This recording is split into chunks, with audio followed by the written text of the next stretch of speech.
All your days are belong to us.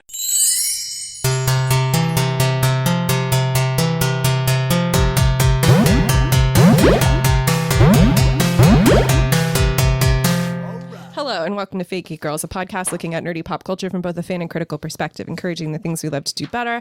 I'm Missy, I'm a writer, and I think that I like this book, A Wind in the Door by Madeleine L'Engle, but I actually find it way more interesting to chew on and think about than I do actually reading it, although I will say that I fucking loved Mr. Jenkins on rereading it. Like, what a fucking guy.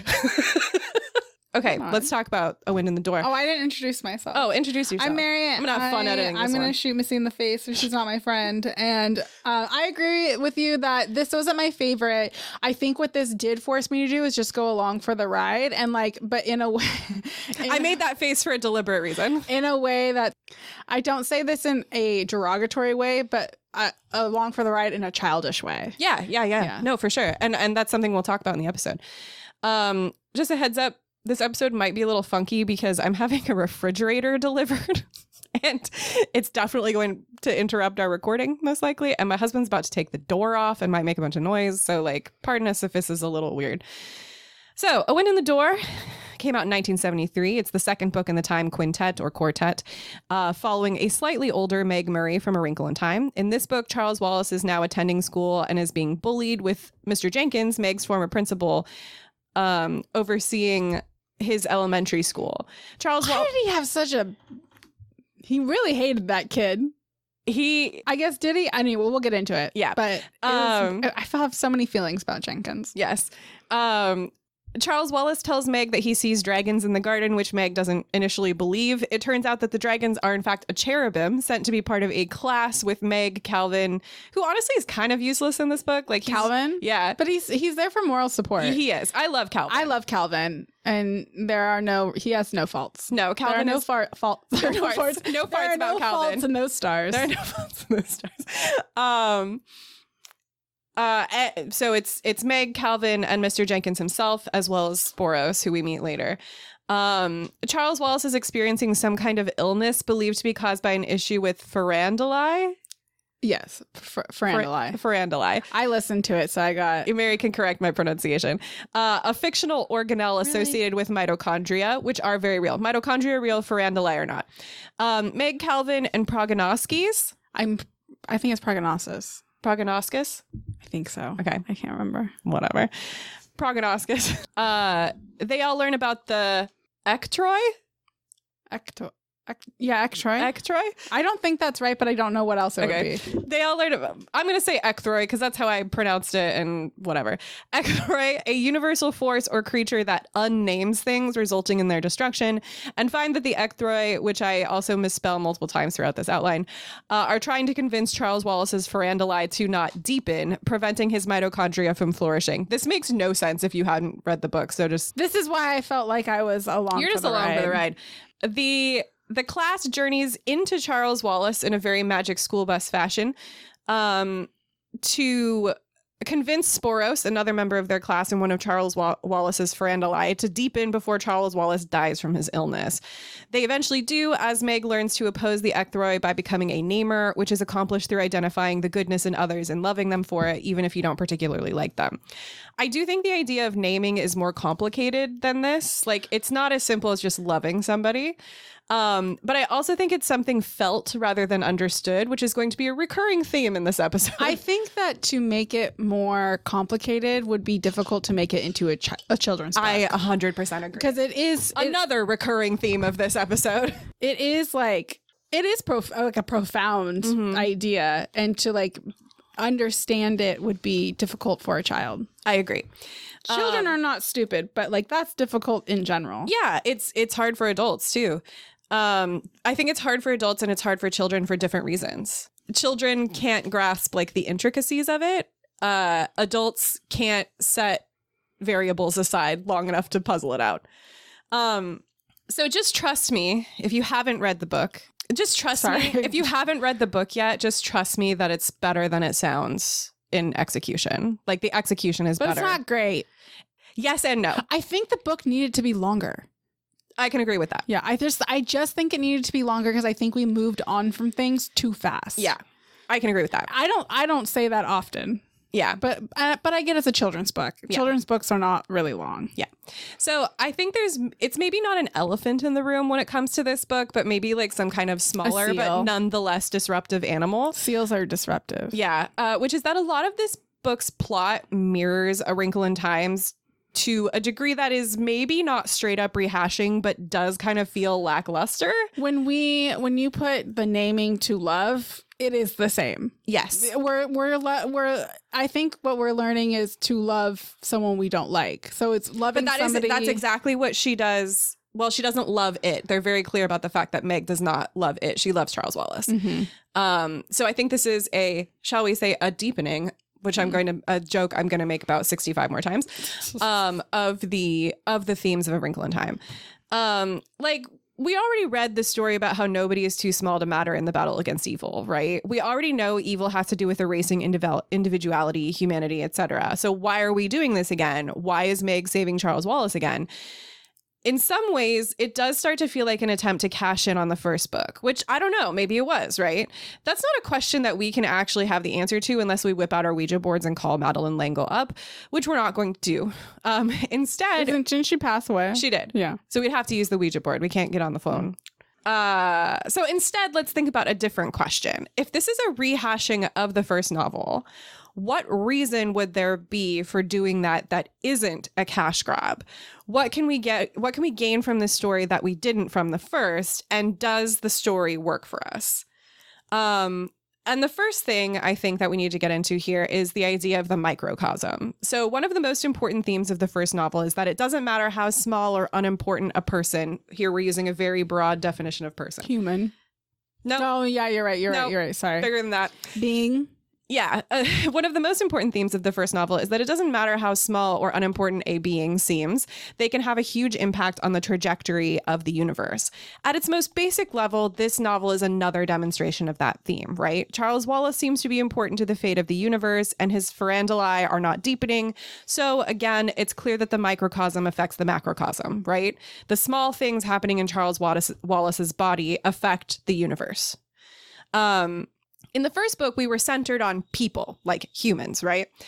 Here, we're not. And I actually think that's hugely important to understanding why, even if this book does have some rehashing, it's actually really crucial to its themes and why it does matter, particularly when thinking of the series as a type of theology, which is something we talked about quite a lot in the last episode.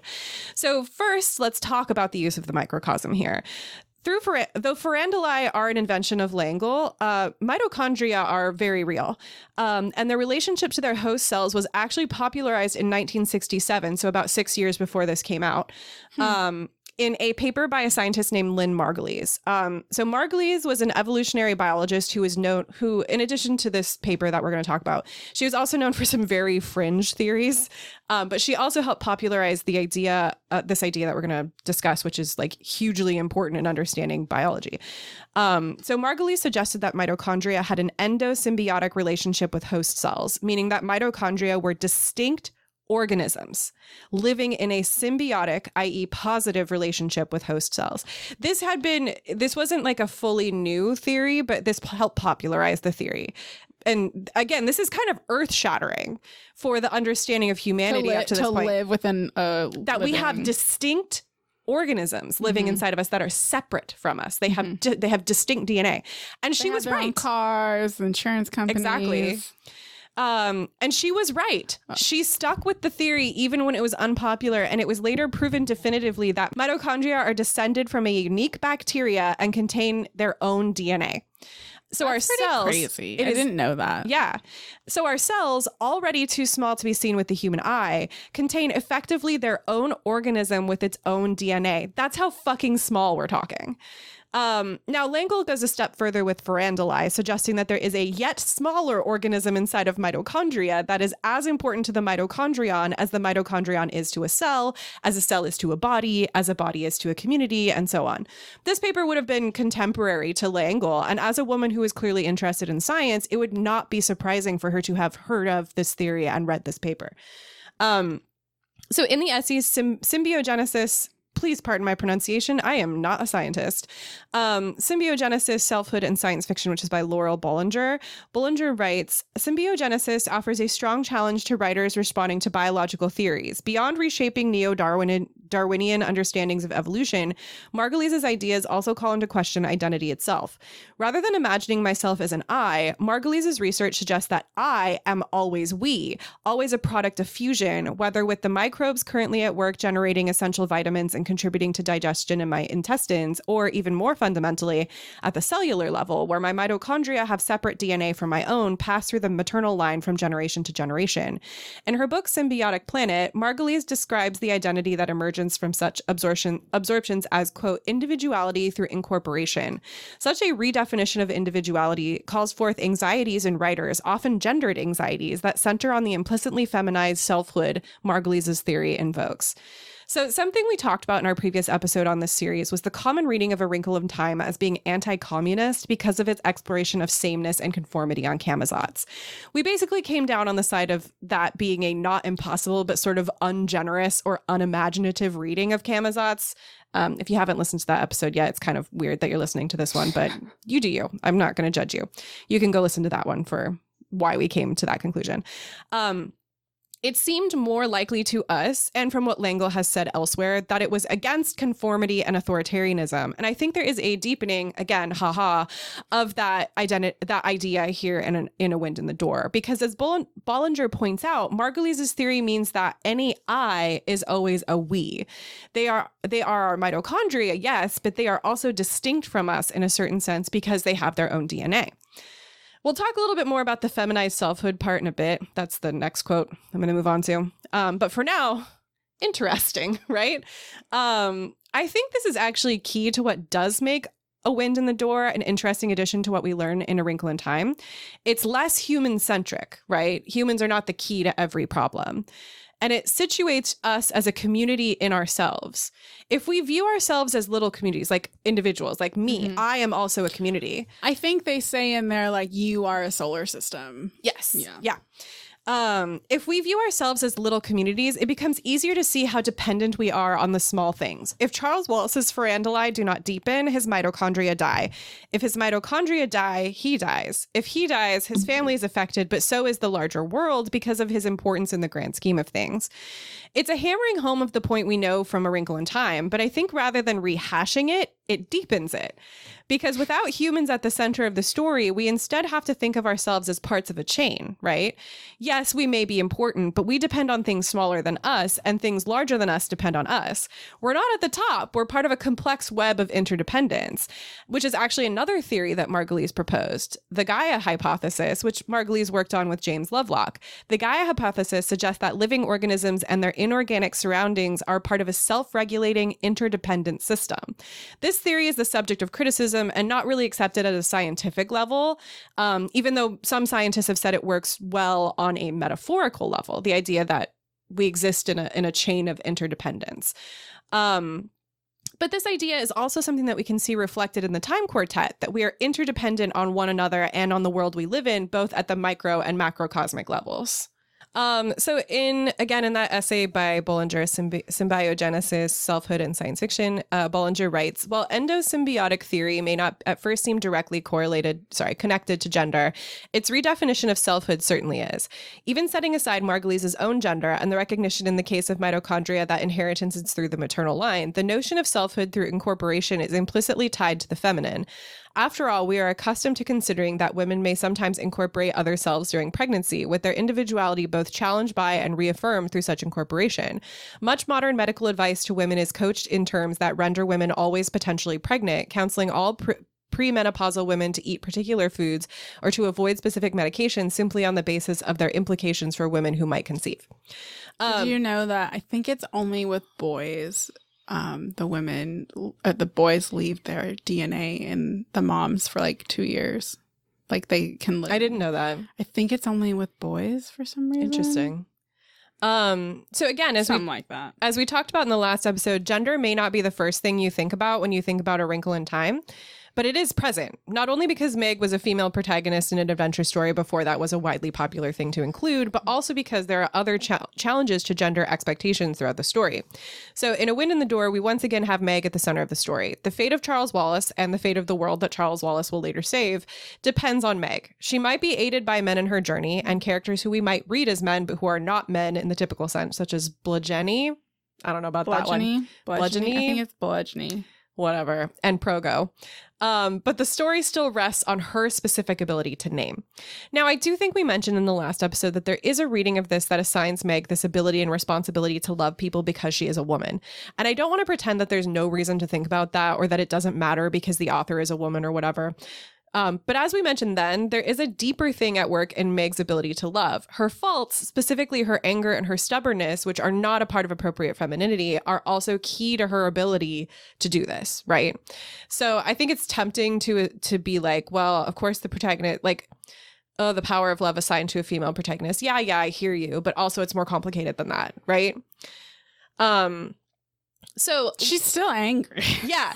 And the important thing is loving does not come easy to Meg. No. Right?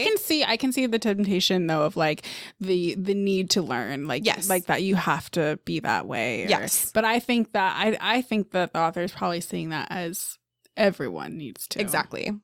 And loving does not come easy to Meg. We spend a significant amount of this book watching her try to come to understand Mr. Jenkins and love him, even though she very much does not want to do that. And who can blame her? Does. She, do you really love she him? does in the way that matters. Yeah. She does. I do think this book is maybe less interesting from a gender perspective than A Wrinkle in Time, but I find what Bollinger says here about the fact that because of how women's bodies are treated as constant sites of potential pregnancy, there is a sense of potential plurality to womanhood. Maybe that plays a role in L'Engle's choice to make the protagonist of this story a woman, but I don't think so. I think L'Engle is just interested in writing a female character at the center of an adventure story and exploring what that looks like and might mean. That said, it is interesting that, as Bollinger points out, there is so much interesting gender stuff baked right into the idea of symbiogenesis. Its popularizer was a woman who wasn't believed for a very long period of time. Mitochondrial DNA is almost entirely inherited from the mother. And at the center of the story, we have a girl. I'm not saying that there is no gender baggage here, especially with regard to the idea of love as a primary source of power, though, as we mentioned above, I do think that's a simplification.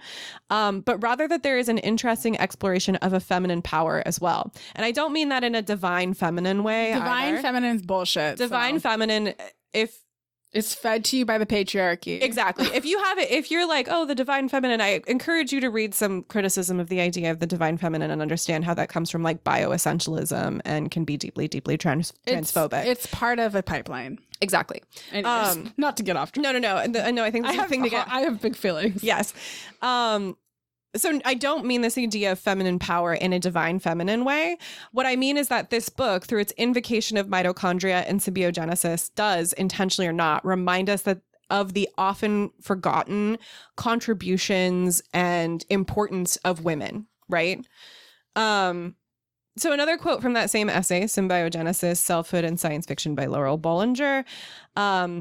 She writes, some writers addressing Margulise's idea on symbiogenesis focus on the threat such transformation entails. After all, symbiogenesis may mean the complete destruction of the original forms of life, as the new species takes over the ecological niche occupied by the original entities, in essence using cooperation to outcompete the original organisms. In such cases, cooperation is downplayed as the writers redefine Margulise's concept back into more familiar destructive or competition-driven models closer to images of infection or parasitism rather than to symbiogenesis. These redefinitions offer a rich field for horror fiction, in that such partial images of symbiogenesis may lead to human extinction. And she goes on to use the example of Greg Bear's Blood Music, which is a really fascinating book that I read for a course in college and is about exactly this. It's essentially a horror novel about symbiogenesis. Were we all turned into crabs? No, it's more so that the only part I remember is that at one point this like the symbiogenesis leads to like this new form of humanity that's just like spreading over a city, and it's just like flesh all over the city. It was wicked nasty. So you loved it. Yeah, I did. So I don't necessarily think that L'Engle is suggesting that we are an entirely new species. Although, funnily enough, as I was reading this, as I was writing this exact part of the outline, I was listening to a record. I was listening to a song that was repeated. I am humbled by breaking down over and over again. And I was like, wow, kismet. But I do think that her proposal here is quite earth-shaking for a lot of people, especially here in the US, where individualism is so highly prized. We're individuals, yes, right? But we're also the host to things that keep us alive, and we're part of things that keep other things alive. Communities, towns, cities, the concept of humanity itself. And we're part of the natural world, too. There's a degree of responsibility we all have to one another because it can't exist without us. And like, okay, sidebar. Yes, this is a debatable point, but as is so often the case, the problem with us is not humanity, it's capitalism. And L'Engle outright says in A Wind in the Door that we're more dependent on the earth than the earth is on us. Yes, yes, true. Sidebar, whatever. But there is still a degree of responsibility we all have to one another because we all exist in harmony. We all exist as part of a system with everybody else, right? And we cannot exist without it. We can't exist without the earth. This is not a comfortable realization for a lot of people. A lot of people actively resist this because if we are part of something and not the pinnacle of it, suddenly we have to reconsider just about everything we do. Now, for the record, there are ways to do this that are healthy and productive, and there are ways that are self-destructive and unhealthy. Ask me how I know. Don't ask me how I know. We don't need to get into it. Talk about sidebar. Ugh, that's an episode in itself. That's a side hole. That's six therapy appointments is what that is. L'Engle does not take the horror route that Bollinger suggests here. L'Engle presents our interdependence as a beautiful dance or a chorus. We're all part of it. We have to choose whether to sing along or to just exist in our loneliness. So let's return briefly to the questions I asked earlier. If this is a rehashing of the first novel, what reason would there be for doing that isn't a cash grab? What can we gain from the story that we didn't from the first? And does it work for us?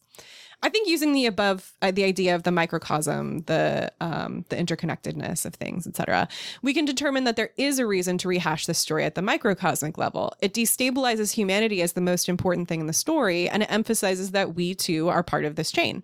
If written currently, there could be a argument for this being about global warming. Abso-fucking-lutely. Yeah. And they talk about ecological disaster. I tried to find whether L'Engle had ever referenced Silent Spring, which is like one of the early texts on global warming.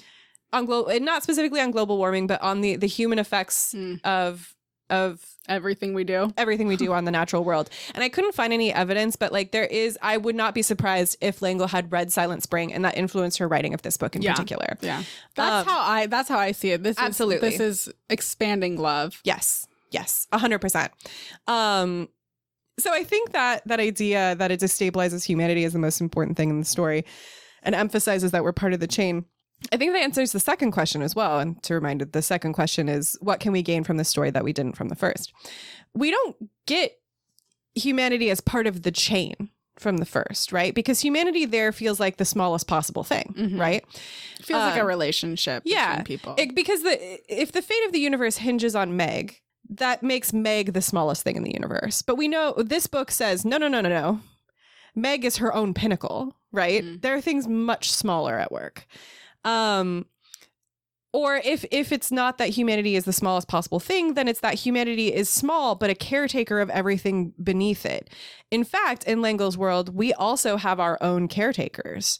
We are the sum of all of our parts. Exactly. L'Engle. What did one of my CEOs say that it made no sense? That ended up being synergy. 1 + 1 = 3. Yeah.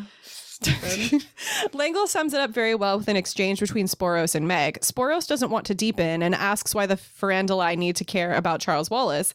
Meg says, he's your galaxy. That ought to make him special enough for you. And the same is true for us, right? It's hard to care about the fate of the entire world, right? It is really hard to conceptualize of an entire world to care about. And beyond that, the galaxy and the universe, right? Because the scale of it seems impossible. But if we can understand the role that Afara plays in Charles Wallace, we can also understand our role within these larger systems. And this isn't an admonishment that we as individuals aren't doing enough to save everything, right? We're part of a system. Sporos is just one Ferandali, but he's joining a group of Ferandali who are refusing to deepen. He is the straw that will break the camel's back, as it were. He's not the entire hay bale. But the last question, does it work for us, is more subjective. Did it work for us? I think that the idea works. I just think it needed to be explored more. And for a children's book, this seems like a lot to take on. Yes. But I do think that's part of the I'm along for the ride in a childish way. Like, I would imagine we'll talk more about that childish way thing later. Like when you're a child and you're reading some of these books that are for children, but like a Golden Compass thing, there is the ability to just accept, not all children, but there is the ability to just accept what the words coming into your brain.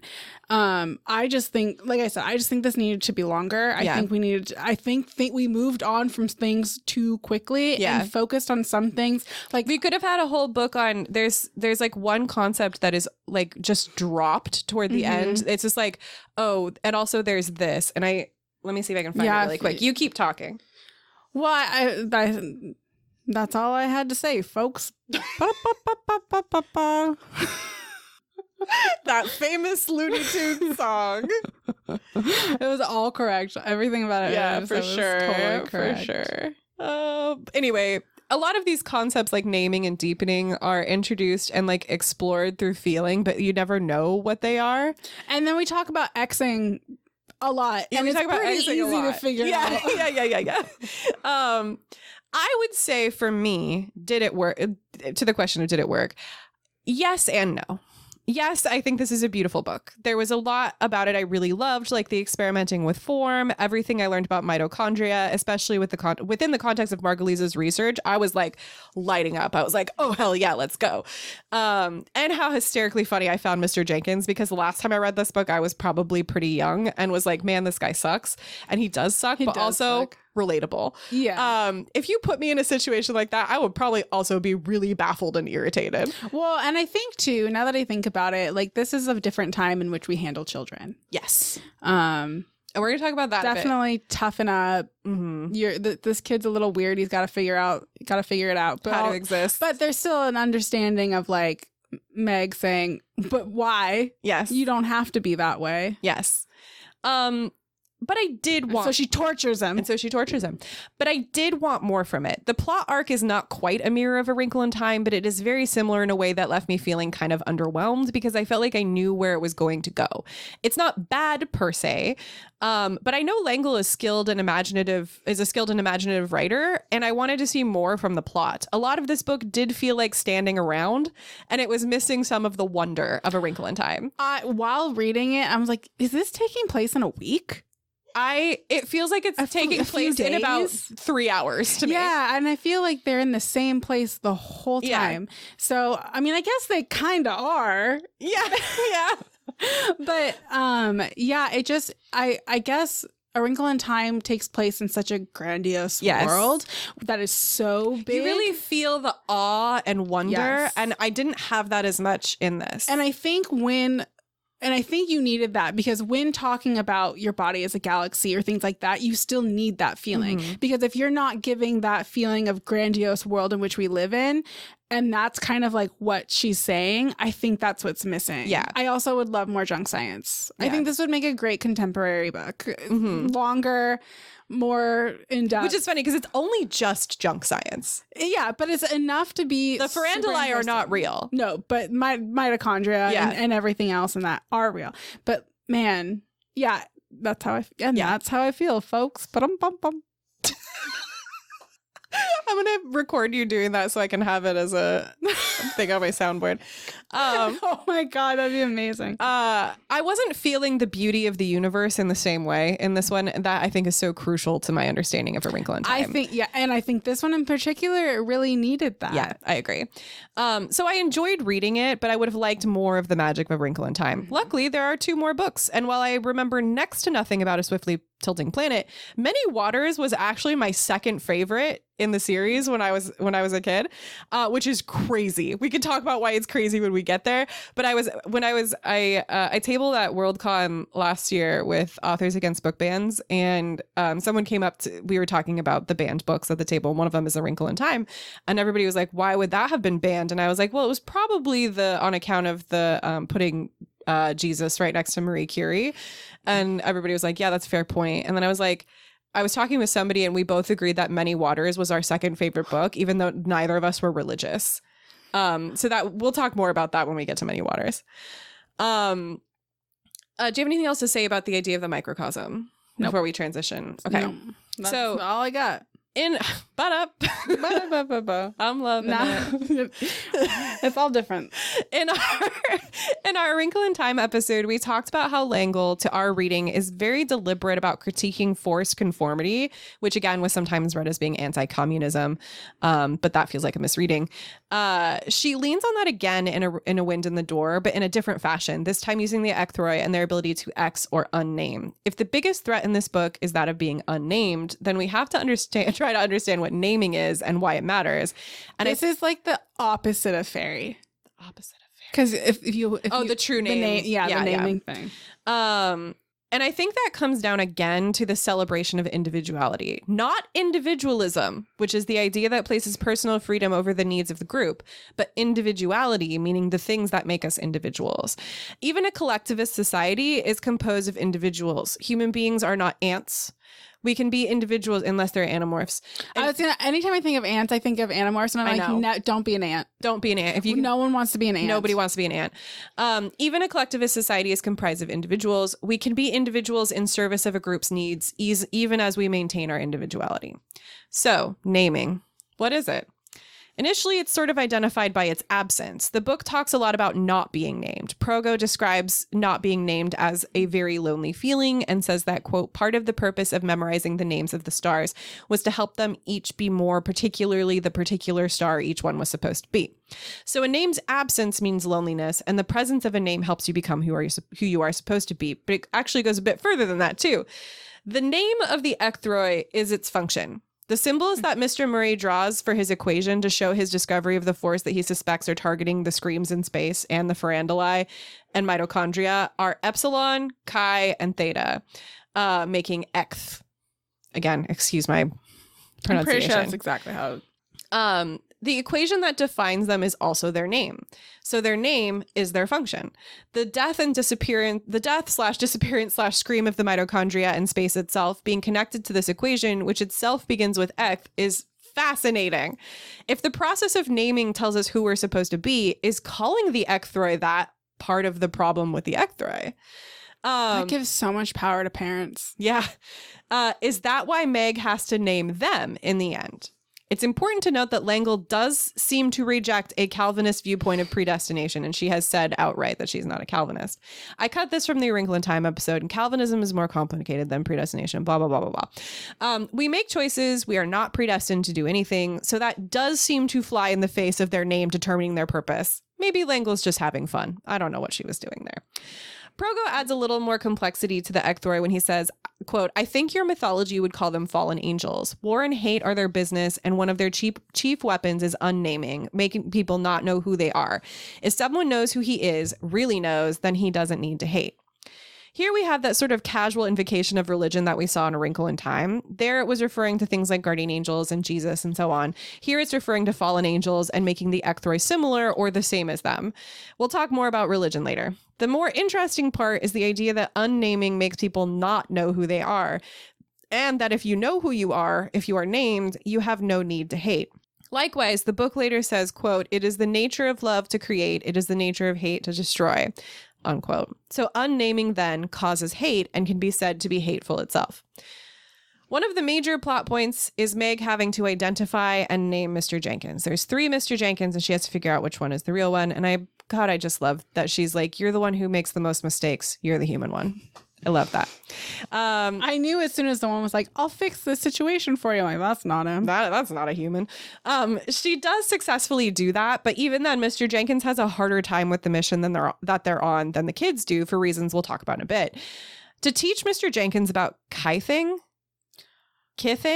I always read it as Kything. It's not Kything. I think it's... Kithing sounds like kissing with a lisp. I can't remember. I think it's Kything. I'm saying Kything. Yeah. I shouldn't have returned the book. You shouldn't have. You needed to tell me how to pronounce things. Anyway, it's Kything now. To teach Mr. Jenkins about Kything, Calvin and Meg tell him about the study that showed that plants given love grew better, even when that love was given at a distance. Mr. Jenkins doesn't believe it at first and asks if they're loved, they'll grow. And if they aren't loved, and Calvin replies, the ecthroid can move in. So an absence of love allows hate and destruction to move in. I think people get hung up on stuff like this because variables exist, right? Of course, loved people can be hateful, but that doesn't deny the truth at the center of statements like this, right? I also think it's a children's book. Exactly. Yeah. And the truth at the center of this is that a sense of self, security, and support are actually pretty fucking important to a positive sense of the world and avoiding hate. Because, like, when you look at very hateful people, they're not often happy. They might look happy. They might have convinced themselves they are. But generally speaking, when I'm happy, I don't feel the need to go around making other people miserable, right? If I'm miserable, I might be more inclined to make other people miserable. There are some people, if I made their life miserable, that it would be pretty fun. It would be pretty fun, but I don't think it would make you happy. Temporarily, but I don't think permanently. Yeah, I guess. I guess we should find out. I think a lot of hatred and hateful antisocial actions are generated by fear and misery and trying to fill the gaps that fear and misery leave in us as people. I'm sorry it's not cool to say this stuff, but this series is about the power of love in many ways. I'm sorry it's not cool, but if you worry about being cool all the time, maybe worry about that a little less. It's really not that important. I'm not cool. I'm a lover. Thank you for coming to my TED Talk. But on the tune. What? But on Bantu. Yeah, exactly. Mr. Jenkins is so important to this book, and I find him so hilarious and also really moving. Like, he sucks, and he lacks an identity, and that's part of what makes him such a weak and ineffectual person until Meg names him. He's full of fear, and fear makes it hard for him to care for others, which is crazy because he's a school principal. When Meg names him, in part because of how she knows when Meg names him, she does it in part because she knows what he did for Calvin, which as a poor kid who, like, if I'm anybody in this book, I do think it's Calvin, hit me so fucking hard. Oh my God, it kills me that the shoes. Not only he bought the shoes, but then he tried to make them look worn so that nobody would see that Calvin was wearing new shoes. Yeah. Oh, that little action that she learns from Calvin allows Meg to try and to love and name him, even though she sort of despises him, which later in the book gives us this really lovely passage. So this is a quote.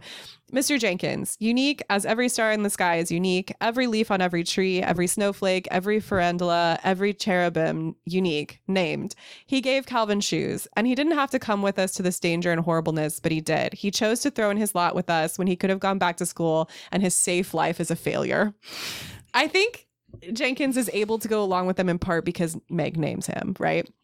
But it's also important to note that naming him is what allows him to be who he is, the person who would go along with them rather than living his, quote, safe life as a failure. So naming helps a person, broadly speaking, become who they are, but it also establishes them as individuals, which, again, we should think of as distinct from individualism, where the individual is prioritized above everything else. But what does it mean to be an individual? What power does that give us, especially when we're talking about a story that emphasizes the importance of the relationship we have to everything else? So in the essay, Spiritual Practices Children Understand, an analysis of Madeleine L'Engle's fantasy, A Wind in the Door, by Trudelle H. Thomas writes, and here Thomas is kind of going through some of they're calling it the signs of evil that appear through the ecthroid in this book. So the first sign of evil is impersonality or unnaming, the tendency in contemporary culture to view human beings in impersonal categories. When a person views others not as individual humans, but simply as types, numbers, or labels, she is committing the sin of unnaming. To unname is not merely to fail to truly see a person, it is to assign a false, misleading name. Unnaming places excessive emphasis on superficial attributes and often enforces conformity. To unname is to dehumanize, to view a person without compassion or understanding. We initially see this in Mr. Jenkins' dismissal of Meg and Charles Wallace as troublemakers because they do not fit in at school. So we're going to have to settle for dehumanize as a word here because we don't really have a better one that's readily understood. So Thomas argues here that unnaming is a failure to see a person, particularly when you see a person as a type or a label or a number.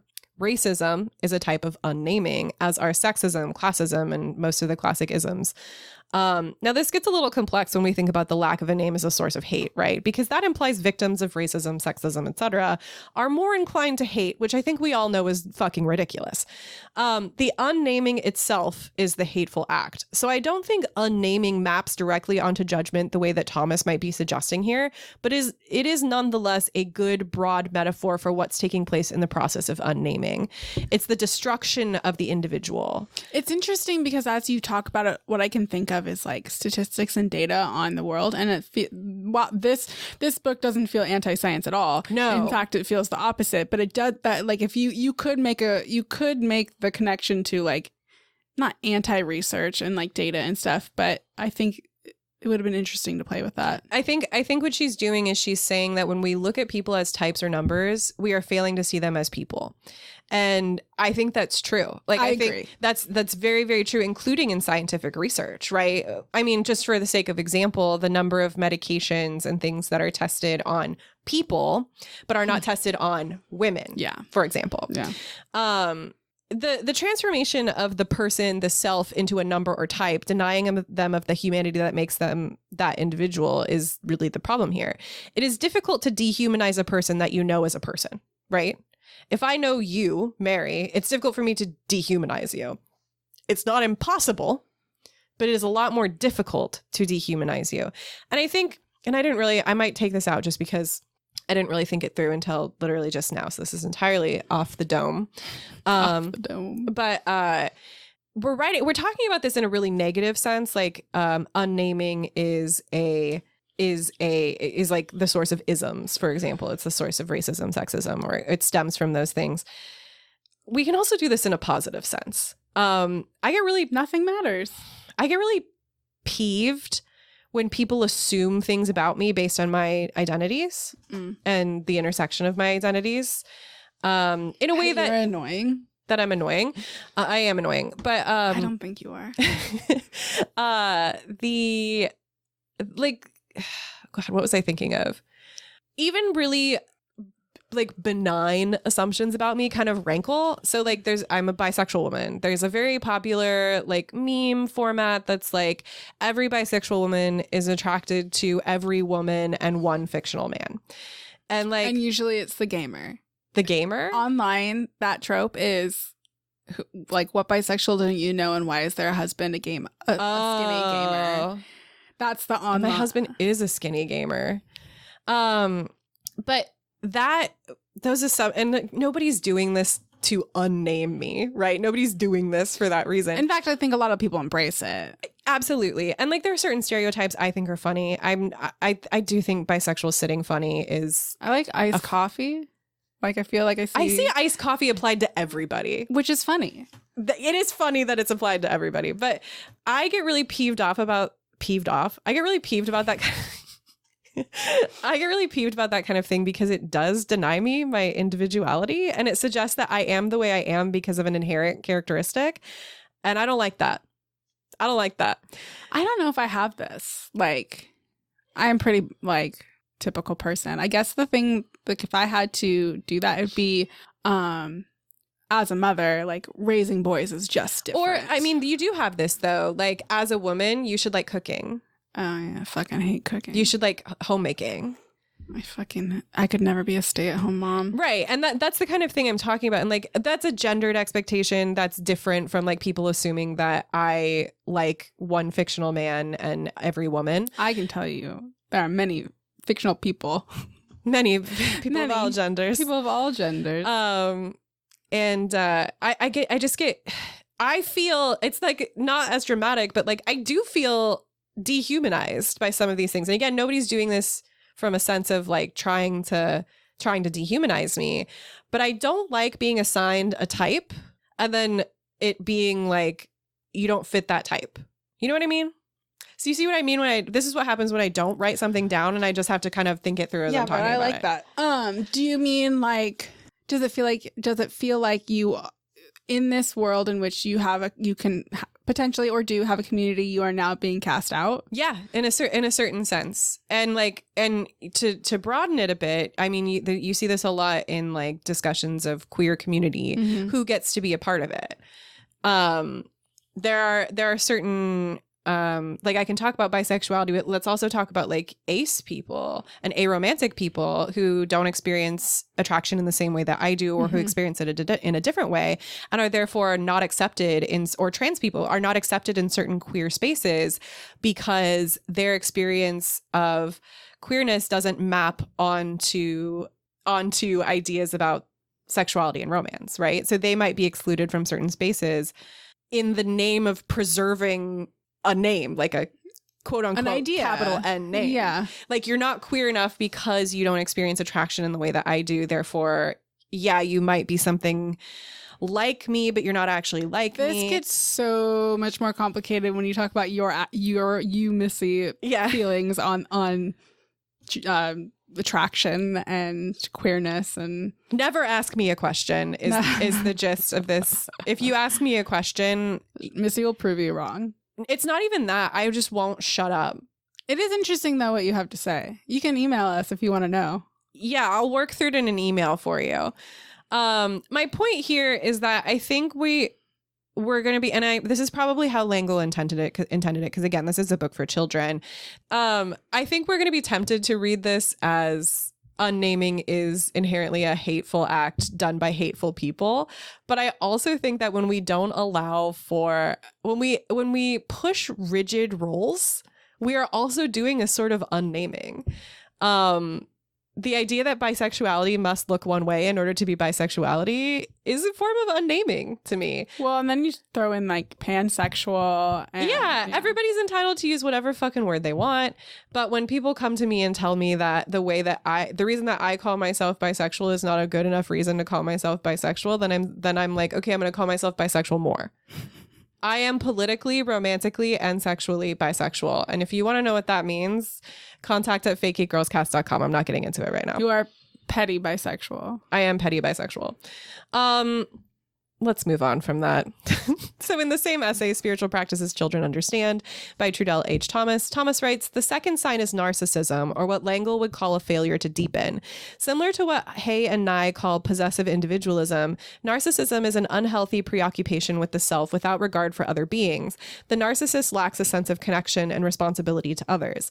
In Wind, narcissism leads to compulsive behavior, mindless pleasure seeking, and spiritual blindness.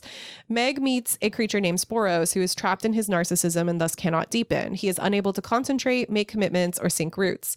Without focus or depth, a person becomes alienated, lonely, and despairing. In such a condition, it becomes impossible to form a true sense of self or to know real freedom. Hence, the social fabric breaks down and people become vulnerable to exaggerated fears. The reverse is also true. When a person is able to concentrate, sink roots, and form commitments, she can form a true sense of self and know real freedom. Self-knowledge and inner freedom are possible only in the context of relationship with others. So we're going to talk more about deepening and its meaning shortly. But first, I think this is an important thing to think about with regard to being an individual. What Sporos is doing in A Wind in the Door is individualism, emphasizing the happiness of the individual over the needs of the community. Why is Sporos' happiness more important than Charles Wallace's life? Well, because Sporos is an individual, right? Is my happiness as an individual really more important than, say, the happiness of my community? Let's say, for the sake of example, let's say for the sake of example, I'm talking about the neighborhood that I live in as my community. This is a much smaller community than a galaxy or whatever. If it makes me happy to stay up all night and blast the mountain goats, which it very well might, does that make it okay for me to do it? Of course not. It's disrespectful, right? It's disrespectful of my neighbors. I wish everybody felt that way. Wouldn't that be nice? God. It's actually dehumanizing in a sense because I'm denying the human needs of my neighbors to sleep. That is so true. I'm gonna talk to my neighbors. And you say should. This. You can play this podcast to them. Yeah. It is actually dehumanizing and therefore unnaming for me to prioritize my happiness over the very reasonable needs of my community, right? For me to blast music all night, even if it's great music, even if the mountain goats are fucking excellent. That doesn't mean everybody wants to hear them all night. Now, again, it's complex when we apply this to our real world, where we have a lot of things to worry about and our actions are far broader reaching than they used to be. The Good Place is actually really good at showing this exact thing. And someday we're going to have to revisit that in an episode, because I think we just did the first season when we talked about it. Did we? Maybe seasons 1 and 2. We definitely didn't talk about the end. Huh. But this is a book for children, right? And we're going to keep coming back to this point. This is a book for children. We're talking to children here. Yes, it's more complicated than this, but the truth at the center is still there, that individualism can be a destructive force, even as recognizing the importance of the individual can be a very positive one. You know what else can be both destructive and very positive? Another theme of this book, growing up.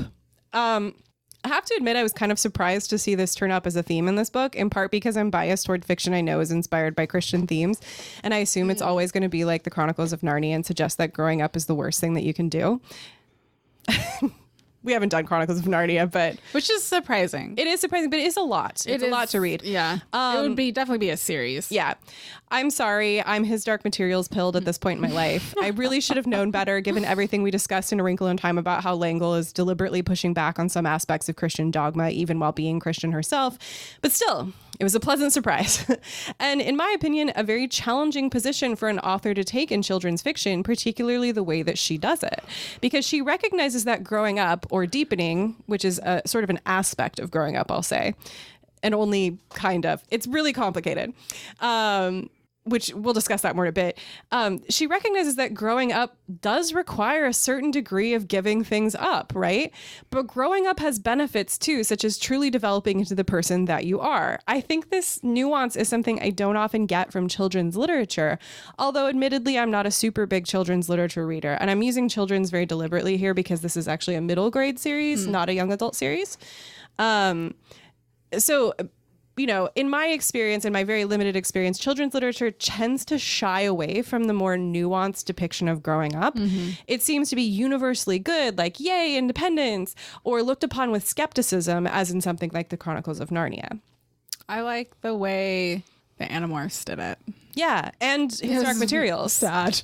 Yeah, and so his Dark Materials, like, delights in the broadening of the experience and also, like, the possibilities for knowledge, and then it casts skepticism upon the view that it's all about original sin. We did a whole To series grow on that. old is to be bad. Yeah, yeah. Anyway, his Dark Materials is great. So let's talk a little bit more about the metaphor of deepening. It is never entirely explained beyond that it is the thing that Sporos must do, and that it's the thing that all creatures must do. In A Wind in the Door, Progo encourages Meg to go to the deepening place, which seems to exist, quote, on the other side of feeling, almost subconscious. This is the place where tithing is possible, it seems. A place where, as Meg notes in the narration, is, quote, below light, below sound, penetrated only by the rhythm of tides pulled by the moon, by the sun, by the rhythm of the earth itself, unquote. When you reach that place, the narration continues, you become one with, quote, the creatures moving in the intricate pattern of song, of the loveliness of rhythm of joy. There's a typo in there somewhere. We don't know what it is. Unquote. This is clearly not exactly what growing up is, right? Clearly, this is not exactly what it is. If only growing up, we're just traveling into our subconscious to hear the song of joy, right? We know it's not exactly the same because Mr. Jenkins, who is an adult, has trouble reaching this place for tithing. He has forgotten himself over time and cannot reach this place through make-believe, which is what Progo suggests to Meg when she struggles. But L'Engle is careful to show us that deepening is a type of growing up. A rejection of the wild narcissism of youth in favor of deeper, connection with others. But it's not just growing up, because certainly Mr. Jenkins is not living deep in connection with others. So in Seraphim, Cherubim, and Virtual Unicorns, Order and Being, and Madeleine L'Engle's Time Quartet by Wayne G. Hammond, which I have put in this outline in the smallest possible font. So Hammond writes, through Mr. Jenkins, Charles Wallace's school principal, caught up in the adventure, she illustrates how adulthood can foster disbelief and fetter the imagination. Bludgeony teaches that reality depends upon belief and that one must understand with the heart as well as, or even instead of, the intellect.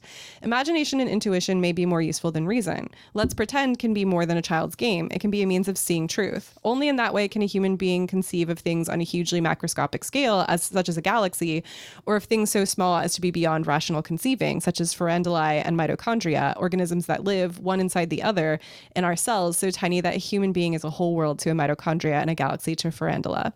You reading that reminds me of a Bluey episode where Bluey finds, it's very funny because for many reasons, but Bluey finds a budgie, it's a bird. And it's, first of all, super funny because the dad's like, I think a cat got to it. And it's like, they're walking around dogs. Anyways, they bring the bird. I remember you telling me They about bring that. the bird to the vet. The bird dies, and it's very sad.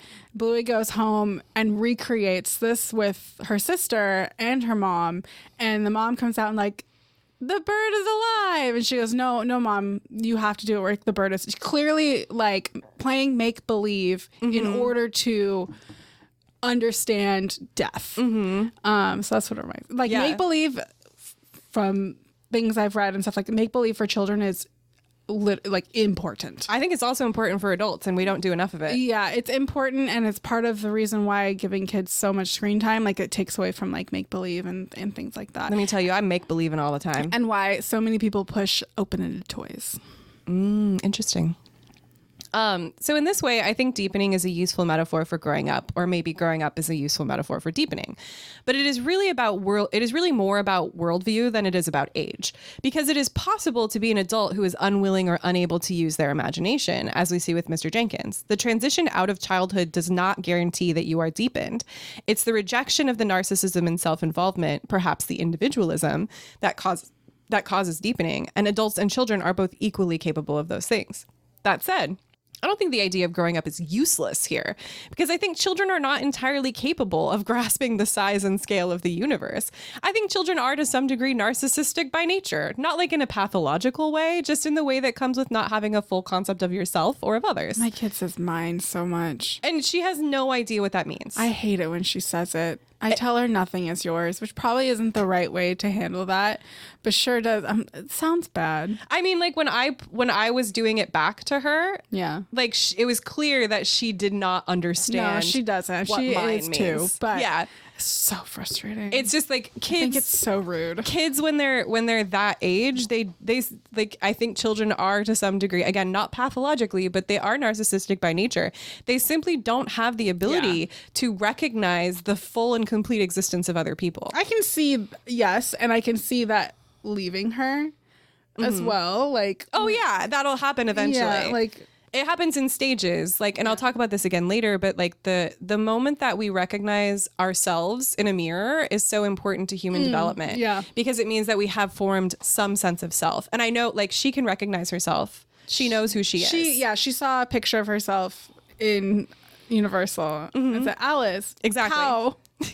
She now knows who she is. She has trouble with things like when we're video chatting and you put a filter on her, she tries to take the object off of her head. She doesn't understand Which that is it's not fair. really there. She doesn't understand that all of us are full and complete beings in the same way that she is, because she simply doesn't have that ability yet. Yeah. So when I say that, like, children, I don't mean that like children are narcissistic as in they're evil, You which don't is say it also derogatory. yeah, which is also not what narcissistic means.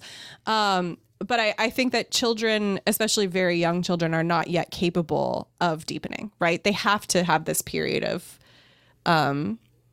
exploring the self before they can become the self. Naming and deepening are, I think, part of the process of growing up, of becoming the person that you will eventually be, but not the whole of the process.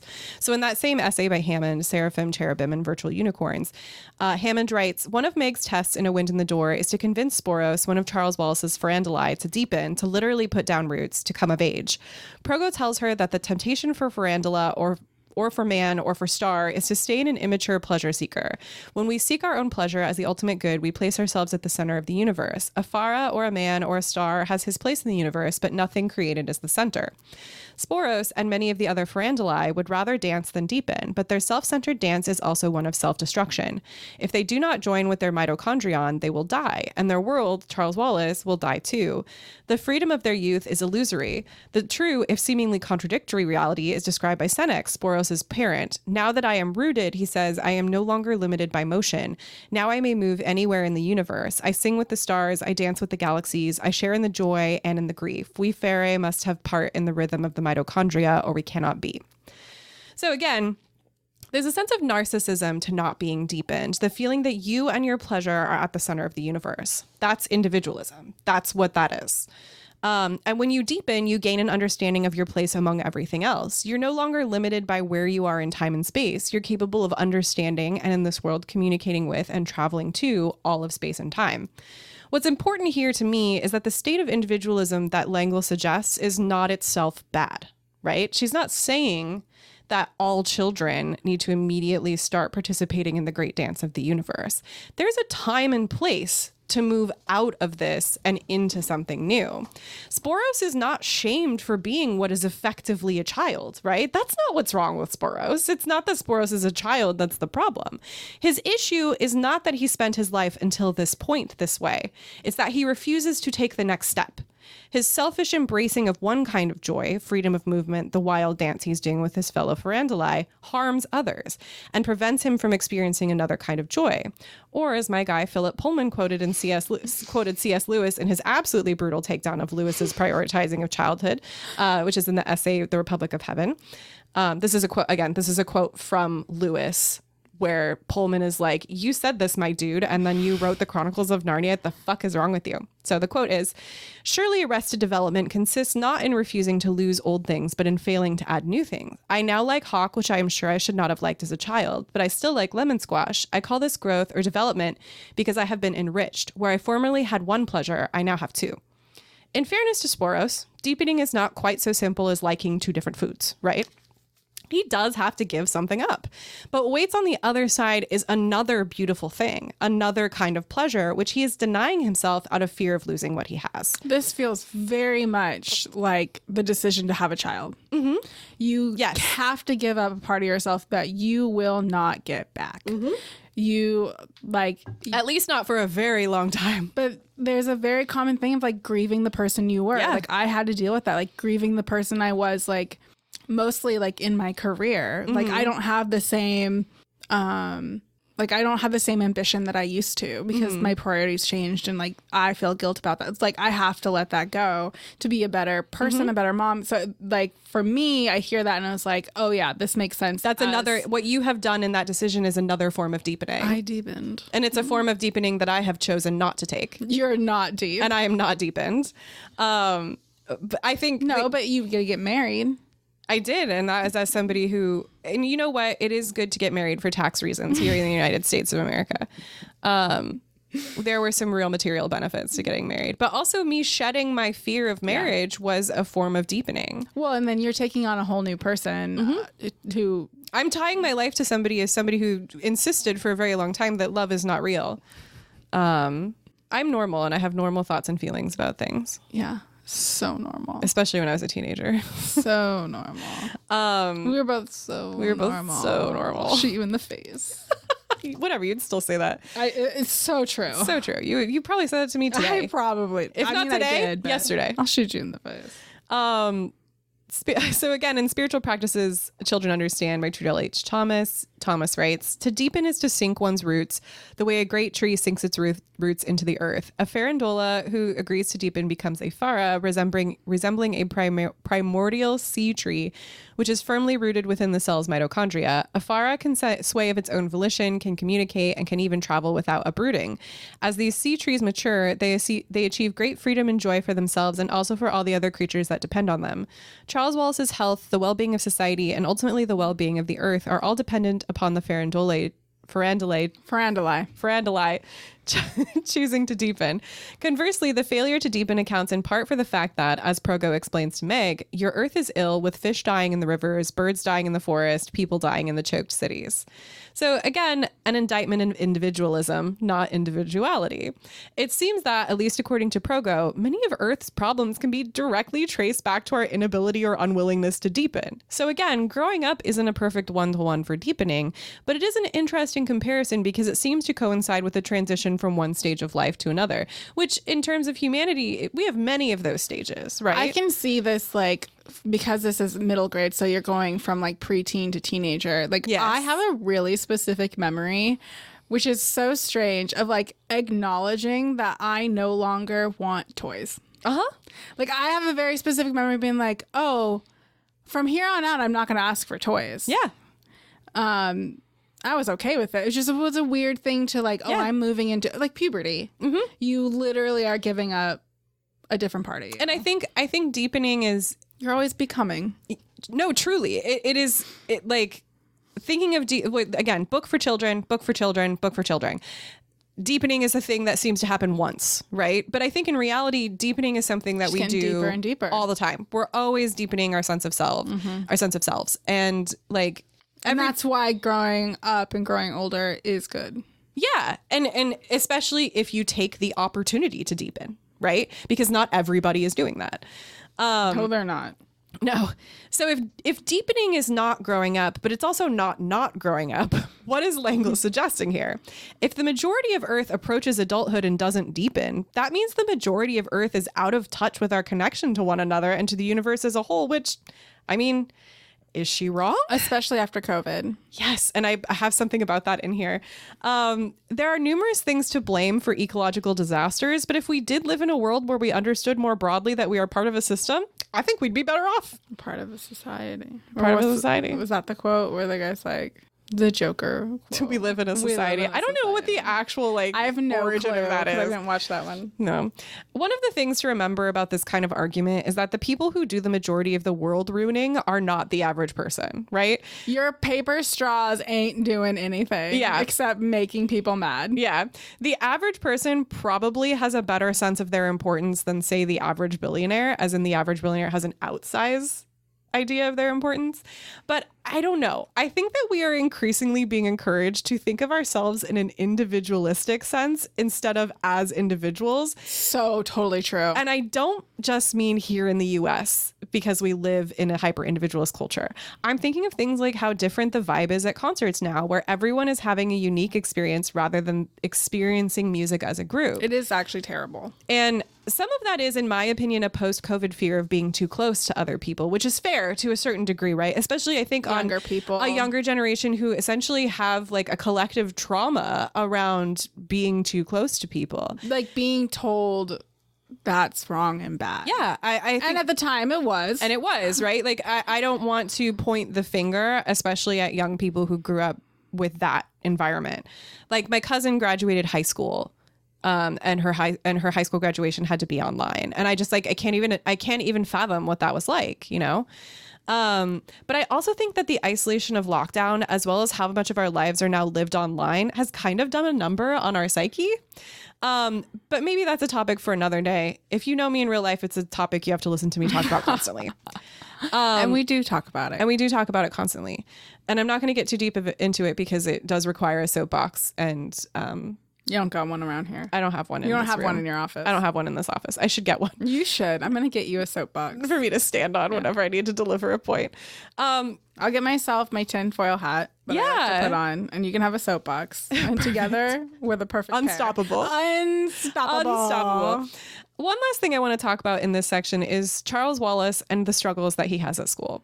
We talked very briefly last time about how many people read Charles Wallace as autistic, which I think is a very fair reading with lots of textual evidence for it, even though L'Engle never explicitly calls him such and may not have written him with that intent. However, that reading specifically of Charles Wallace as autistic does make some of the things that happen in this book a little tricky to reconcile. Did autism exist? I don't know that it existed as Okay. such. To be clear, I don't actually think that this is a bad thing. I think the book makes us a little uncomfortable with that reading, which L'Engle could not have fully anticipated, especially in, 2026. Because part of the issue in this book is that Charles Wallace is being severely bullied at school and is encouraged by just about everybody in his life to adapt. But what does it mean for a child being bullied to adapt? It seems profoundly unfair to ask him, especially if we do read him as autistic, to change himself to avoid being bullied. So what do we make of that in this series that celebrates individuality? Like, is L'Engle arguing that Charles Wallace needs to change?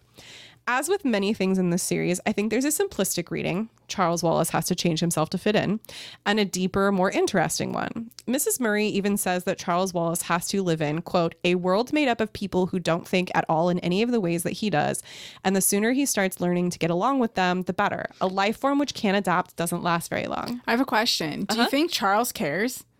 He does care. Okay. To a certain extent. I felt like he cares because his family cares. I think that's part of it. And he is hurt because he says something along the lines of like, We always mistrust things that are different from us. But am I so different that I can't be trusted? So this coming from his mother sounds pretty cold.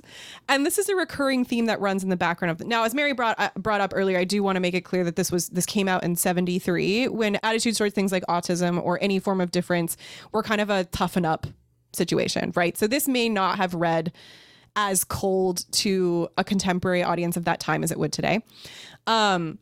An autism, according to the AI, autism diagnosis existed in the 70s, but looked drastically different. It probably looked like a nonverbal type of thing.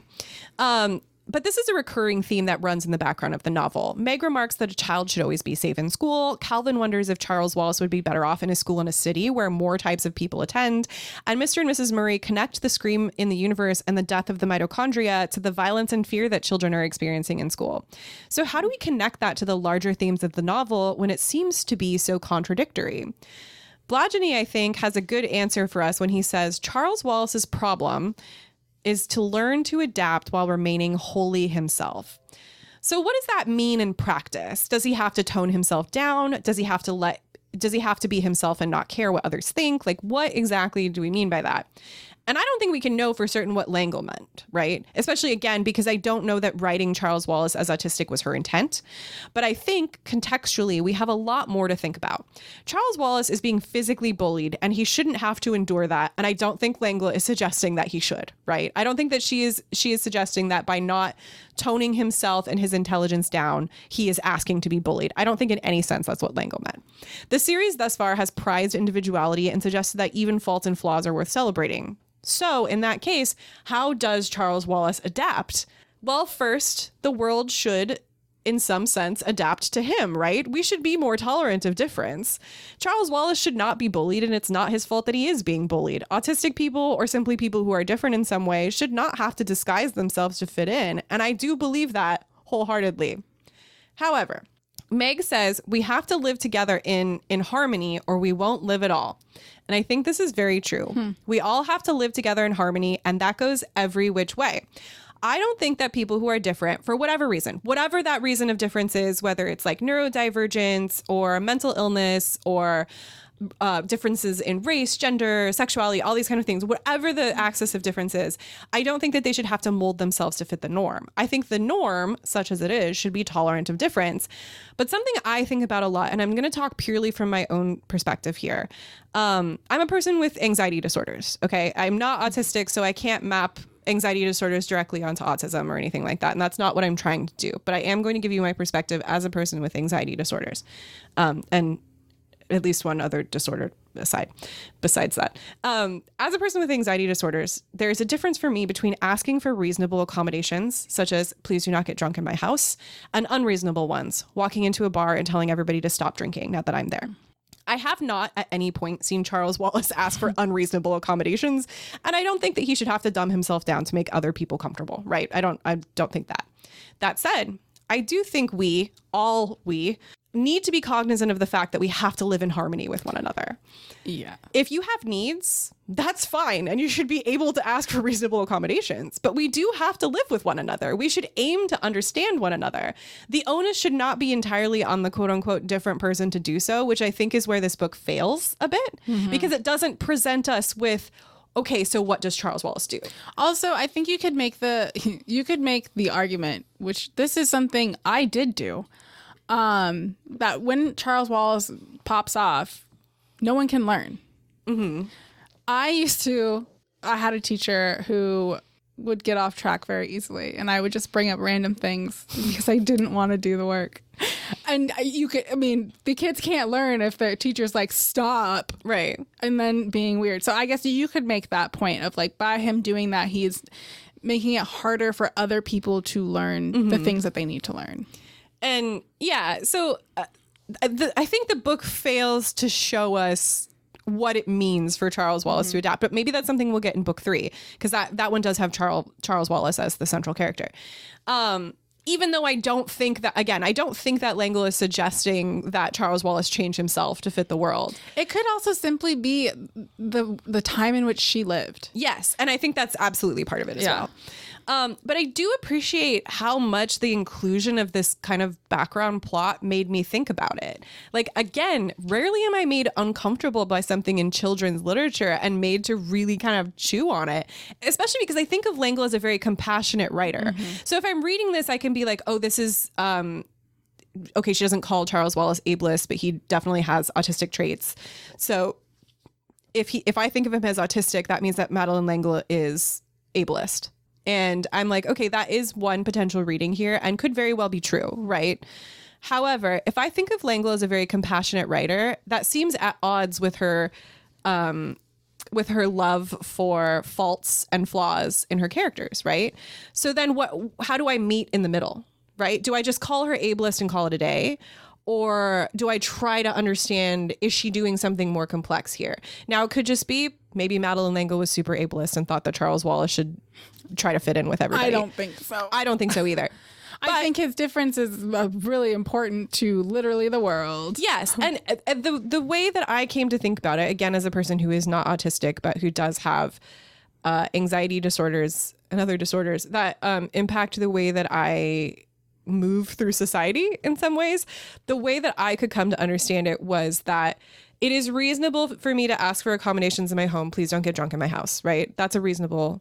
It's my house. I'm allowed to set that rule. I'm not allowed to walk into a bar and tell everybody else to stop, right? That's not fair to everybody else. I have entered a space in which drinking is the norm. So why do I get to dictate? You can't go into a concert and space? say, don't touch me. I can't blast the Mountain Goats until 5 a.m. in my neighborhood. That's without the cops being called. Well, and it's just inconsiderate, right?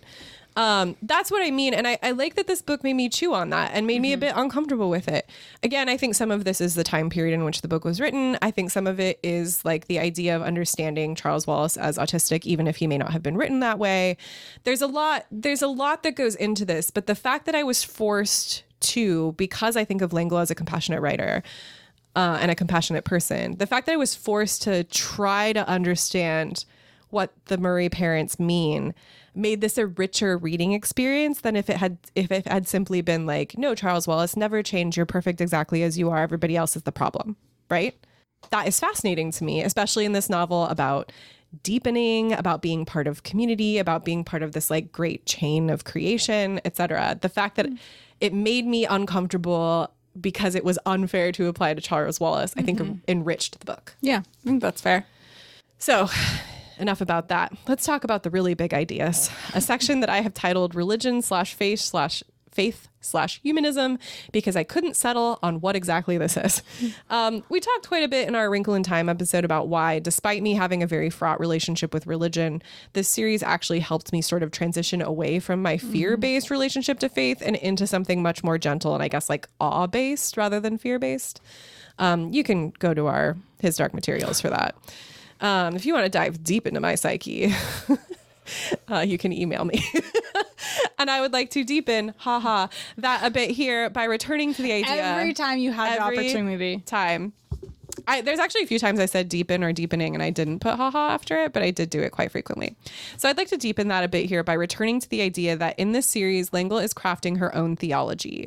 So again, let's talk about what that theology is. So in the Time Quartet is Madeleine L'Engle's Theology by Marek Ozowicz. Ozowicz says that L'Engle, quote, imaginatively explores in a story form a theology which would satisfy the modern reader's spiritual and intellectual aspirations and which may be a viable proposal for a 21st century in which the human future will be inextricably tied with the development of science and technology. I love that when you're reading this, you are using the quotation. I need everybody. Yeah. I talk with my hands a lot. Clearly. Which I think this quote is not even really up for debate, to be honest. Like, she's just doing that. Like, that's just true. Her theology, her ideas about faith and creation are wrapped up in science. There's a harmony there that we don't always see. So now the question becomes, is she successful? What do we make of her attempts to do this? In the same essay, which is very good, Ozowicz goes on to say that L'Engle creates a theology that is in many ways subversive Subversive. She suggests that humanity is not the center of creation, that matter and energy and consciousness are interchangeable, thereby destabilizing the transcendence of God. That's a pretty big deal. That's a big deal. To be clear, neither Ozowicz nor I think that L'Engle is doing some kind of Philip Pullman thing where she's like, God sucks and is fake, actually, but rather trying to reconcile her beliefs in God with her beliefs about the natural world and our interdependence, which is beautiful. Like, genuinely, that is beautiful. In the same essay, Ozowicz writes, the universe is seen as a multidimensional organic whole without any fixed center and composed of billions of galaxies rather than a three-dimensional mechanical and human-scaled artifact. And reality is seen as unified, not split into matter and spirit, but contiguous with consciousness itself. This blending of a comprehensive view of the continually evolving universe offered by modern science with spirituality understood as an intellectual, emotional, and moral orientation toward a so-conceived universe allows us to see L'Engle's narrative theology as perhaps the greatest source of the continuing appeal of her Time Quartet. And I think we see this idea very clearly in A Wind in the Door. It's there in A Wrinkle in Time as well, but the ideas of kything and deepening do suggest a transcending of consciousness and a sort of outside the brain space that we all inhabit. I don't know that this is incompatible with Christianity. I'm not a Christian. But as Ozowicz points out, it does destabilize the idea of God as uniquely omnipotent, right? In this sense, we're all capable of a form of omnipotence, which means we're all a little bit God. Sort of heretical. Heretical. Sort of heretical, but good. Like, I love it, personally. Heretical. Both Missy and I have our thumbs up. Yeah, it's important. It's important. So in Spiritual Practices, Children Understand, an analysis of Madeleine L'Engle's fantasy, A Wind in the Door by Trudelle H. Thomas writes, in the course of her 3 ordeals, Meg gradually comes to realize that Mr. Jenkins is not innately evil, that he can change, that she can influence him, even that he and she can help each other. She first learns to see beyond his repugnant surface, then to invite him to accompany her, later to love him, and finally to let him save her. There's a quote in there where she says she could not tolerate the burden of him caring for her. And I was like, oh, girl. That's good. Me neither. Anyway, by loving her enemy, Meg comes to understand the reasons for Mr. Jenkins' behavior. He is crippled by his own fears and sense of inadequacy. Even though his intentions are sometimes noble, he is unable to act freely upon them. Moreover, as Meg begins to understand Mr. Jenkins, she comes to see how her own hostile behavior contributes to his nastiness. In the course of the novel, Meg befriends Mr. Jenkins, even comes to love him. As her behavior changes, Mr. Jenkins himself changes. Instead of remaining a coward, he actually evolves into a hero in his own right. So the thing about a lot of biblical truths that, get like quoted to death is that they are so simplistic that they seem almost silly. Love thy enemy feels ridiculous when our enemies are people who actively want us dead, right? Like me sending love to Donald Trump is not going to fix him. And maybe that's what love thy enemy meant back when the world was much smaller and you probably had a closer relationship with your enemies than we do now, right? Like, because the Bible was not written, certainly, and not like these stories did not come in a time when you conceived of the world as a huge place with billions of people upon it, right? Like they were living in a very different time and space. So love thy enemy was probably a bit easier, right? When your enemy was probably like the guy who lived next door and was blasting the mountain goats all night. I think the spirit in which it is meant and the way it is most useful is exactly this. We are all people. We have to interact with people who frustrate and foil us and who are downright mean. What do we do with that, right? Nobody wants to do this. It sucks. It sucks when your neighbor is blasting the mountain goats. But until we are 5 still a.m. the sum of all of our parts, and without that terrible neighbor, we never heard the mountain goats. You would have never heard the mountain goats. Maybe we can't bring it in ourselves to love our enemies, especially when they're extremely hurtful to us. Like when they're, like when they physically harm us, for example, or emotionally harm us, right? But Meg tries to understand Mr. Jenkins, who has made her and her brother miserable to save the universe. She has to try because there's a lot riding on it, right? Like the stakes are a lot higher than they are for Meg than they are for me or my neighbor and me blasting the mountain goats. And she succeeds because her loving him is also her self-reflection, right? When she is trying to love Mr. Jenkins, she is having to look at her own behavior and say, I was kind of a shit to you.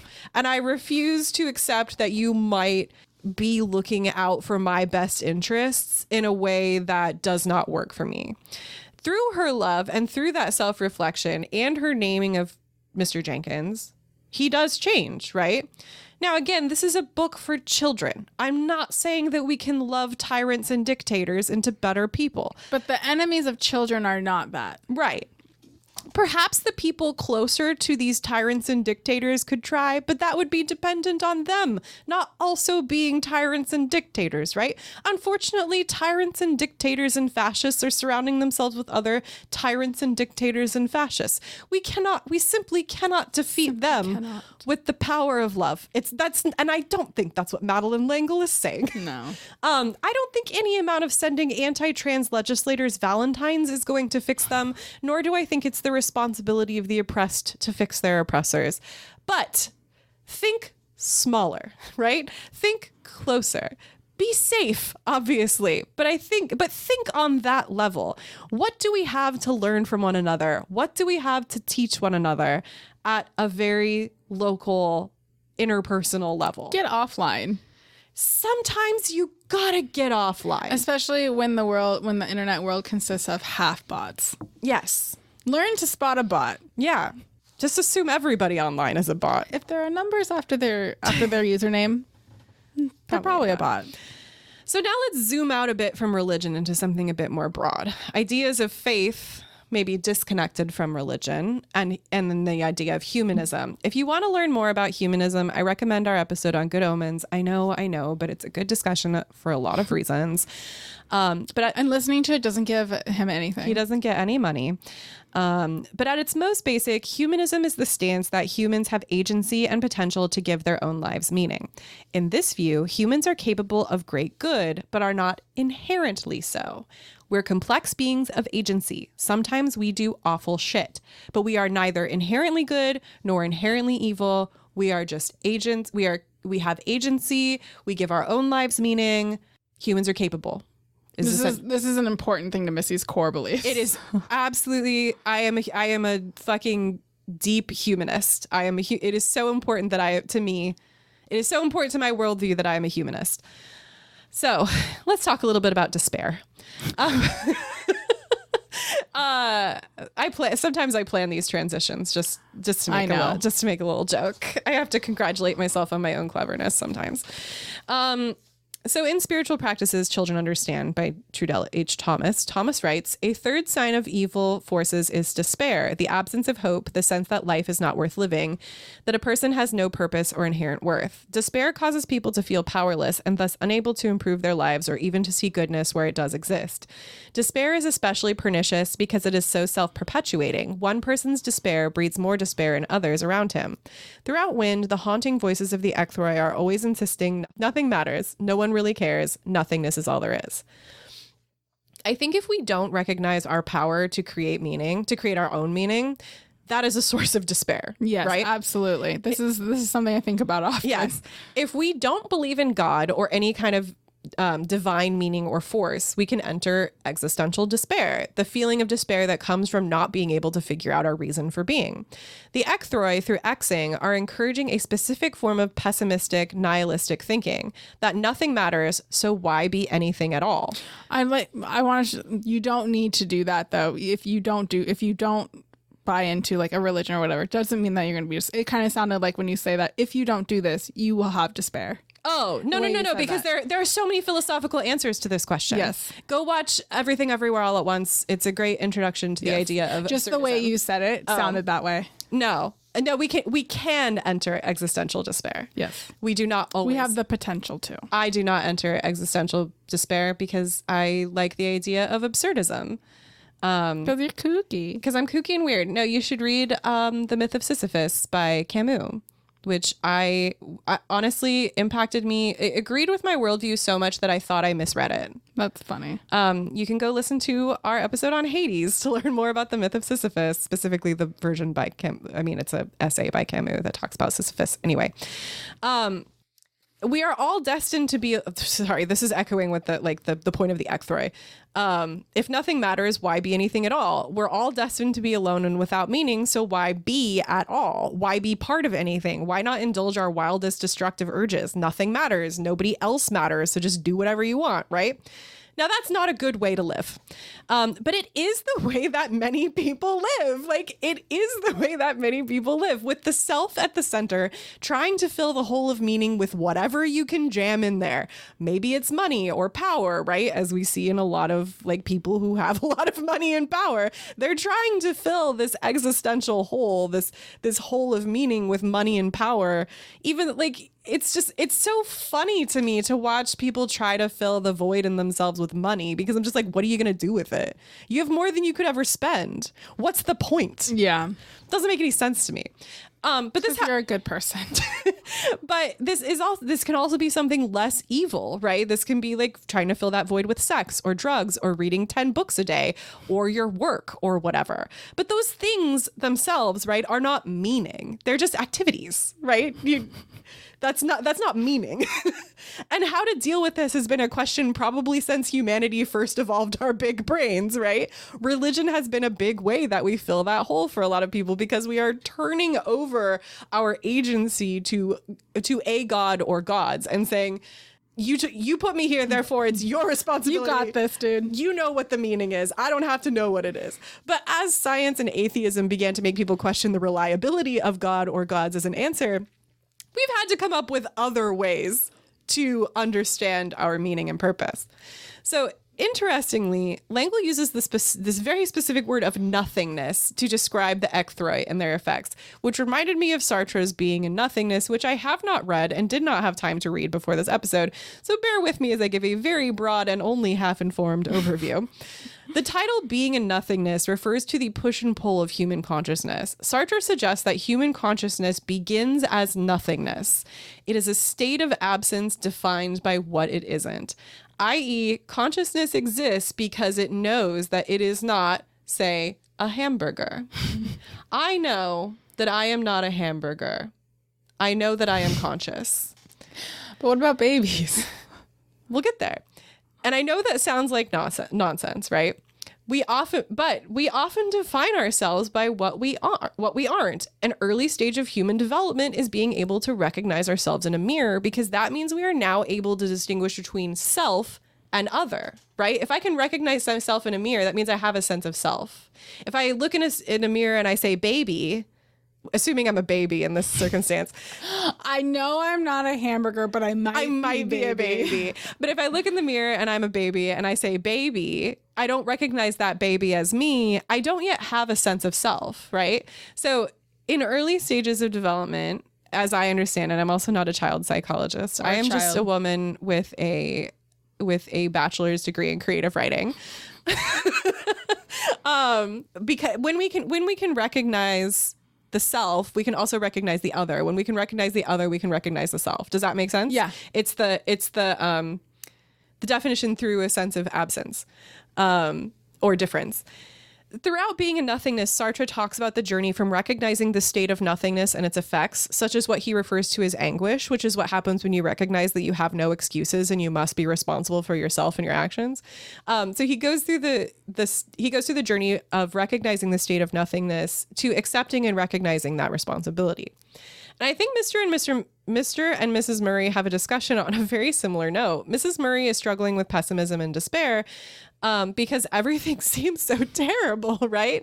And Mr. Murray says something really lovely, which is, so she's, like I said, she's experiencing this period of despair, right? About, like she says, oh God. I don't like the fact that we don't even see what's going on in our own backyard. LA is trying as honorably as president can try in a world which has become so blunted by dishonor and violence that people casually take it for granted. We have to see a great dramatic fissure in the sky before we begin to take danger seriously. And I have to be deathly worried about our youngest child before I regard farandulae, except in a cool and academic manner. So she's even implicating herself in that, right? She's saying, I can't even worry about this stuff until it affects me directly.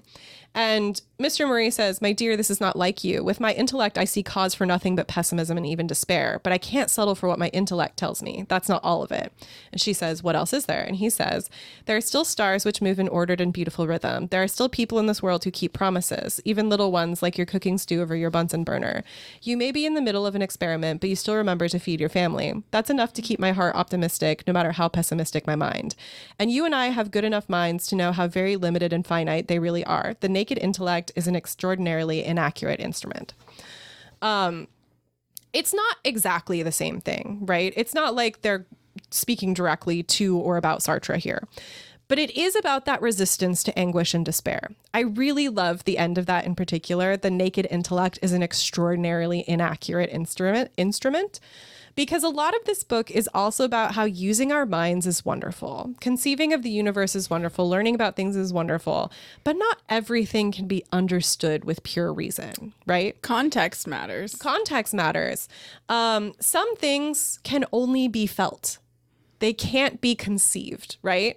I can try to explain, we'll just use love as an example. I could try to explain to myself, my teenage self who said love is like a complex interaction of chemicals and not a real thing. And like, okay, yeah, Missy, it is. Like, you're not 100% wrong. There is elements of two things can be true. Chemicals, but also it's a thing that you feel, and it's a commitment that you make, and it's a promise, and it's all of these things. And teenage me would be like, that sounds like bullshit.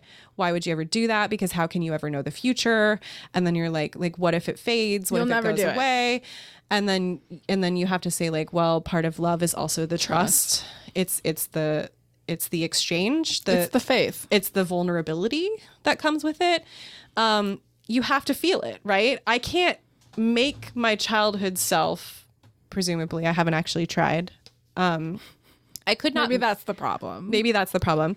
I was reading this was very funny. I was reading my my my teenage live journal and sharing some of it with a friend. And they were like, I think if I had a time machine, I would just go back in time and start slipping your anxiety meds into your food and see what happens to you as a result. It would be very funny to know who I would be if I had been medicated at a younger age. You might have been boring. I could have been boring. I don't know. I'm not boring now. No. I think I'm better. Yeah, but you're informed by the anxiety. That's true. You're informed by the horrors of the world. I think I just would have been happier sooner. Anyway, I love medication, so yeah, big fans of Boost meds. Bar in this room. Oh yeah, big Boost fans Bar, of Boost Bar. Busparone. I got my lamotrigine. Lexapro, generic Lexapro. I don't know how to say it. It's like escitalopram or something like that. Fuck if I know. Anyway, there are some things that you can only feel and not explain, right? I cannot explain the feeling of love in a way that is adequate. And the poem that I read at Mary's wedding was sort of about that. The fact that like we can see love in other people and never give word to it because everybody's love is different. And that's beautiful. Yeah. That's not entirely what that poem was about, but it's a totally fair interpretation. Yeah. Some things can only be felt. And I think that's echoed in the way that L'Engle switches actually from a straightforward prose to an almost prose poetry approach in certain points throughout this novel, right? She goes like, I don't know how clear it was in the reading of the book. Oh, yeah. No, that it's not clear at all. Yeah. So in the book, so Mary listened to the audiobook, and this part when she's naming the ecthroi, it's written in more of a poem form. Yeah, not at all apparent. And when she first introduces progo as well, there's I can't find it. Anyway, it's very similar. It's structured more like we would anticipate a poem. And one of the things about poetry is that, oh, here we go. This part is also formatted similarly. One of the things about poetry is that poetry is more felt than understood. Now, that's not to say that you can't understand poetry, but that one of the challenges that I at least encountered when I was learning poetry in school was that it was so often treated as a riddle to be solved. rather than a thing to be experienced, right? Our goal was to understand the secret message that the poet was trying to deliver us, rather than like we read a lot of Langston Hughes, and like the secret message was always racism. And it's like, yeah, okay, but also he's trying to make us feel, right? He's trying to make us feel something. What is going on with your computer? Emails. So I think that this idea of that some things must be felt is echoed in the way that L'Engle switches to this sort of prose poetry approach, as well as the emphasis on understanding that the idea of reality itself is a little flimsy. Like numerous times, characters, I think especially Blageni, says things like, what is real?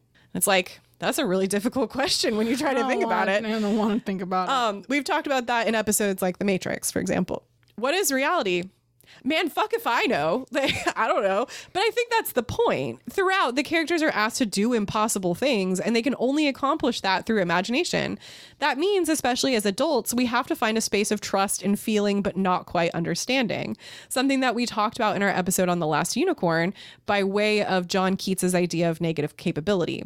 So negative capability is the capacity to exist in a space of uncertainty without reaching for truth or closure, which I think is an element of what's going on here, especially for a character like Mr. Jenkins. At some point, Mr. Jenkins has to just go like, fuck it, I can't understand this, but I have to do it anyway. That's what I did. Yeah, exactly. That's exactly it. That's exactly it. I just gotta go on. A child can immerse themselves in this book and just let themselves be carried away because they are intimately familiar with not understanding the way the world works, right? In fact, that is how their world does exactly work. Yeah. Exactly. They do not understand how everything works. Us as adults, we're used to being able to find an answer, right? We're used to being able to at least attempt to understand something. This book resists Yeah, that we're attempt. taught how to. Yeah. We're taught to look for answers. We're taught to analyze, to just like really use our brains to comprehend something. This book, I think, is meant to be felt, not understood. So negative capability, I think, is really at work, especially as an adult trying to read this book. It really does make sense because she's like, you can't rely on data. Some things have to be felt. You can't rely on facts. Some things have to be felt.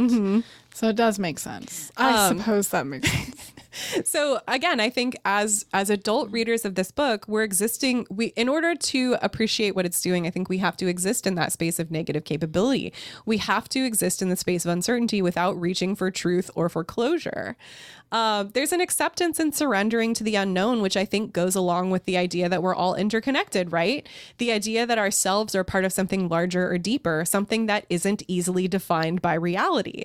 And I think this is important because L'Engle is working on a metaphorical level here. I don't know that L'Engle really believed that you can kithe, for example, but I do think she believes we can reach for that as a form of deeper understanding. Maybe we can't quite get there, but we can embrace negative capability and let ourselves exist in the space of confusion and ambiguity. Does that make sense? I think we kithe. You think we kithe? I'm kithing you right now. We've had so many situations where we're just like, look at each other. We've had whole conversations. That's like, I think that's part of it, right? It's not the same. I'm not like traveling into your consciousness. You can't hear my thoughts. I can't hear your thoughts, but you can hear them.